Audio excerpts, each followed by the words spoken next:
All right, everybody. Hello. We are back for another episode of Clearing with Kate.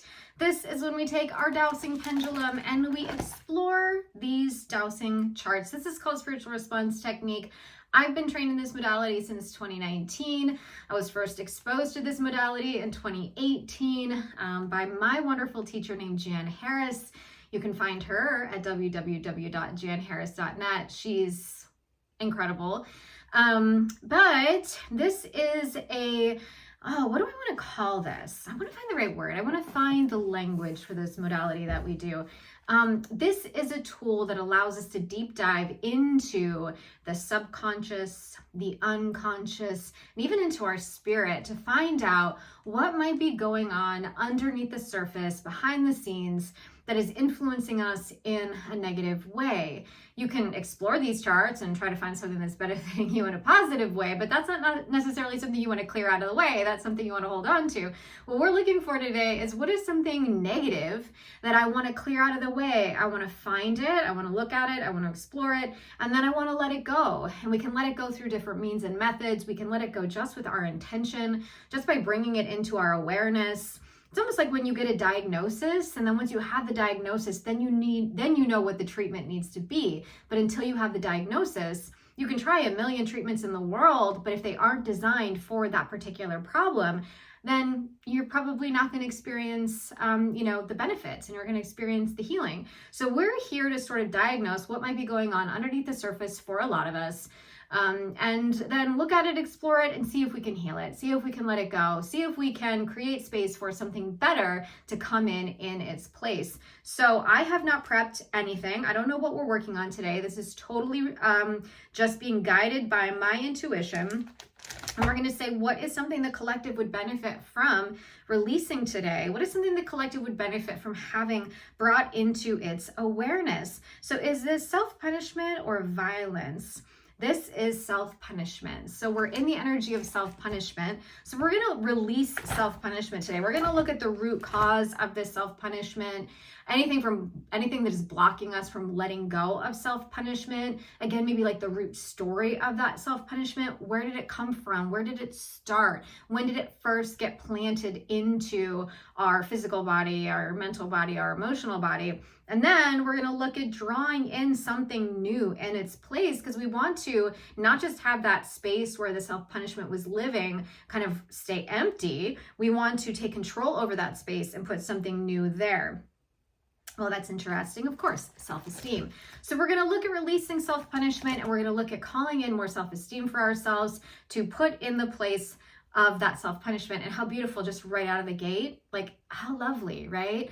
For all the times that I'm in the energy of self-punishment, for all the times that I'm in the thought patterns of self-punishment, now instead, let's think about wiping that clear, wiping that self-punishment out of the way, and then replacing where those words lived, where those thoughts lived, where that feeling lived, replacing that energy, those thoughts of self-punishment with self-esteem. To esteem myself, to feel good about myself. Self-esteem is not just like, oh, I like who I am. It's like, no, I value who I am so much that I respect myself, and I demand that other people respect me as well. That's the thing about self-esteem that for me has been life-changing. Once I replaced self-punishment with self-esteem, I could no longer put up with people treating me poorly, betraying me, and disrespecting me. And it's been a shift. It's been a huge shift in my life these last few years. And it was something, though, that has been super helpful for me. So let's see what we can do for all of us to get to the root of this self-punishment, so we can fill ourselves up instead with that self-esteem. So we're going to go to chart. It's called chart 8A. Chart 8A. Here we go. What's going on chart 8A that's going to help us start to explore this self-punishment thing? This is interesting. So the rebel archetype came forward. So I'm going to ask, what percent is the rebel archetype activated inside of us? 0%. What percent is it benefiting us to not have any of that rebel archetype? 0%. And then what percent are we blocked to our rebel archetype? 100%. So then I'm going to ask, what percent would it benefit us to lean more heavily into that rebel archetype? Also 100%. Forgive my eyes if my eyes are darting around to different places. I've been trying now these last few days to record my videos in landscape mode, and I don't know where to look because when I'm in portrait mode, I'm closer to the camera and the camera's like right in front of me, and I can just like look at the eye of the camera and I just talk like this, and now I have to kind of look over to the side and it feels weird, but we're gonna do it. So what's blocking us? What is that thing that is blocking us from being able to lean into our rebel archetype? And you might be thinking, well, why? Why would the rebel archetype give me more self-esteem? And I think part of what the rebel archetype allows us to do is demand that other people treat us well. We're going to rebel against every story that we have ever been told that says that we're supposed to appease other people, make other people feel better, allow other people to mistreat us just to keep the peace. That when we are doing that, when we're in the energy of appeasement, which is the opposite of the rebel archetype, we are not standing up for ourselves. We are not having self-respect, and we are not in the energy of self-esteem. So instead, we're in the energy of self-punishment. So do you see how that works? If I go into my rebel archetype, I am going to no longer allow people to treat me like crap. I'm then going to esteem myself, and then I'm going to let go of this self-punishment. It's incredible how it all works together. So I'm going to look for, though, this thing. What is this thing that is blocking us to, really leaning into our rebel archetype? And then again, once we find what the thing is, can we lean into that? Can we release it, whatever it is? Can we, do some meditation together? Can we do some intentional breath work together to let it go? Interesting. So believing in the necessity of being in the here and now, being in presence. So, I'm going to reframe that, reword that for you, because some of this language in these charts, it's older, it's written in the 80s. And so sometimes you really want to look at it like you would interpret tarot cards in a certain way based on, where we've elevated to now as a society or what might be happening in this particular moment. But the thing that I'm reading this as, the thing that is blocking us from being our true rebellious self is we are not staying here in this present moment and really tapping into what we feel we need in this present moment. We have dissociated. We have dissociated so much so that we are not even connected to how it feels when we are disrespected. We are not able to respond in the moment to being disrespected because we've dissociated so hard. For whatever reason, traumas, wounds, programming, whatever the case may be, there's no fault or blame here in anything I'm saying, but we've dissociated so hard. We are so not here in this present moment that we are not able to be in our true rebellious nature. And in this moment go, I'm going to assess in this moment if this feels good to me or not, and be able to rebel against the things that don't feel good to me in this moment, to be able to respect myself in this moment and say, I need you to stop what you're doing. Don't talk to me that way. Don't treat me that way. No, I don't want to go do this thing. No, I'm not going to let your mother move in with us. No, I don't know why those words just came out of my mouth. No, I'm not going to spend $20,000 on a family vacation to Aruba when I really just want to pay our bills. Again, I don't know why these examples just came to my mind, but it's things like that. Anything you feel like you've been pressured into doing to make someone else happy, you've done that out of dissociation. And we're going to get out of the energy of dissociation, and we're going to come back here into this present moment. And you can say that now. I bring my awareness back into this present moment. Take a good exhale. I bring my awareness back into this present moment, knowing that I am safe and I do not have to dissociate. I don't need to hide. I don't need to escape. And I don't need to make everybody else happy all the time. I bring my awareness back into this present moment. And really feeling yourself dropped into your physical body. Feeling your physical body, as uncomfortable as it may be, is a fabulous way to get into this present moment. Because sometimes you're like, well, how do I do that, Kate? Like, my mind though, my thoughts, they're going everywhere. Okay, yeah, and okay, right now, feel the chair underneath of you. Feel it. Send your awareness into your seat. Send your awareness into the bottom of your feet right now. What's happening in the bottom of your feet? Are they dangling? Are they actually just floating in the air? Are they pressed against something? Are they tucked under you? So the bottom of your feet are actually tucked into your bottom. Like, what's happening right now in the bottom of your feet? What's happening in the back of your neck? What's happening in that space?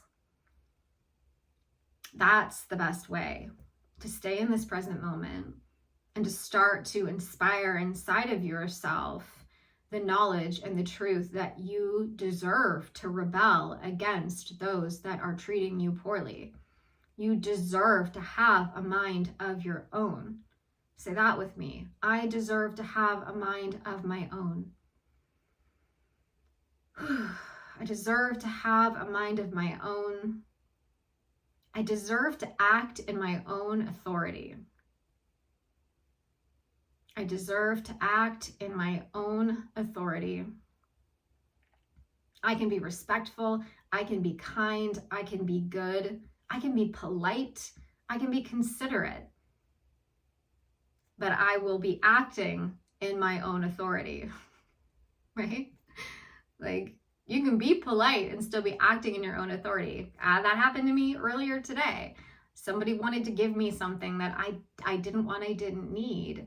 And I was able to be polite, like, oh, that's so amazing. Thank you for the kind gesture. But, that's just, it's not something that I want or need. I don't need to have that take up space in my life.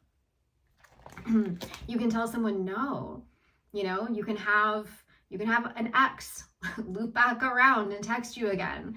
And you can say no with polite authority. You don't have to tell them off. You don't have to be mean. You don't have to be a jerk, but you can tell them no with your own power and authority.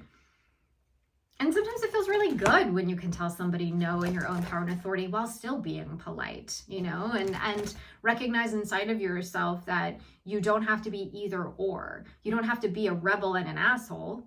You can be a rebel and a kind person. You can be a rebel and a healer. You can be a rebel and a mystic. You can be a rebel and a teacher or a guide. You can be a rebel and a mother. You can be a rebel and all sorts of things. I would love to see more mothers who are rebels. I love when I do see that, and more of them are coming out, which is amazing. Okay, so now that we've done this, let's look. What percent are we open now to leaning into this energy of self-esteem and going into our rebel archetype? Now we're 100% open to it. What percent is the rebel archetype now activated inside of us? 100%. That's fantastic. And then let's see, what percent now are we blocked to our self-esteem? Now we're 65% blocked, and I don't even remember if I checked that number when we got started, but let's look at what is that 65% block to our self-esteem. What else needs to be looked at, cleared out of the way? 6E or 5. I might have thrown that off there, but let's go to 6E. This is about psychological disharmony and things that are currently blocking us psychologically. Painful memories, acknowledging our painful memories. We have not been acknowledging our painful memories. And so we are just in the stew of low self-esteem. We are in the stew of self-punishment because instead of acknowledging our painful memories, accepting them, dealing with them, processing them, looking at them, working with other therapists on them, we are just stewing in them and not letting them go. I bring my awareness now onto the memories that I need to process and resolve so that I can heal from them and let them go. These are the secret tips, you guys. This is the language that I want you to start thinking about using in your daily life, whether or not I am there with you or not. You are out loud saying, I bring my awareness onto blank. I release myself from blank. And you fill it in. You do what works for you in that moment for you. As you're on your walks, as you're driving, I do it all the time while I'm driving to work. Oh my gosh. I turn on my voice notes and I record myself saying these releasing statements, saying these things out loud. I call my awareness now onto the parts of myself that are positive, that I love. I call my awareness now onto my skill sets, onto my gifts, into my grace, I call my awareness now onto my creative life force and my energy. When I'm driving to work, I say these things. And that way I'm not going to work feeling crappy and, obsessing over that mistake that I made yesterday. I'm thinking about what can I bring to the table today that is positive. So you can do that now. And that's what we're going to have to do in this moment. I release myself now from the desire to escape these painful memories. I am strong enough to look at these painful memories. It's safe for me to ask for help to deal with these painful memories. I don't have to handle these painful memories on my own. These painful memories do not have to define me. I don't have to identify with these painful memories anymore. I can hold space for my painful memories. I can honor my painful memories. And I can let the energy connected to those painful memories dissolve, disintegrate, and be destroyed. Right? Like hold the memory, but not the energy connected to it. You can have the structure of those things that still exist for you, but you don't have to have the energetic connection. And a lot of that is through this intentional work. And it's also through allowing it to be released from your body. So looking up somatic exercises where you can release it using different release modalities, and you can find them online. They're everywhere. Somatic release, look it up. You'll find lots of good YouTube videos on it. Okay, so now what percent are we blocked to letting go of this self-punishment energy? We're not blocked at all. And what percent are we open to our self-esteem now? Good, 100%. So we're just going to do a few more little things. I'm just going to check, is there anything else on here that you want me to look at before we wrap this up? Anything else you want me to look at before we wrap this up? I love the name of this chart. Freedom is free. It's like, no, freedom doesn't cost you anything. You can just have freedom. And it's interesting in particular related to these painful memories, right? We're blocked to our own creation. We're blocked to our own understanding of ourselves as divine beings, as divine creators. And again, this goes back to what I was saying before earlier. It's like we need to be able to rebel from what is expected of us, rebel from the norm, rebel from our escaping from this present moment. We actually need to lean into this present moment and embrace ourselves as creators. Embrace ourselves as the creators of our life. So many people, I see it all the time online, so many people just stay inside of bad situations. They stay inside of abuse. They stay inside of trauma. They stay inside of these horrible dynamics. They stay in bad environments. They stay locked inside of their addictions, their attractions, their attachments, because they do not think that they have the authority and the power to change their life. They think other things are happening to them and that they don't have the power to change it. And it's the biggest lie there is releasing all of us from blocks to our creation, blocks to our ability to be the creators of our own lives. Because when you are the creator of your own life, you'll be filled with nothing but self-esteem. And you will not be in the energy of self-punishment.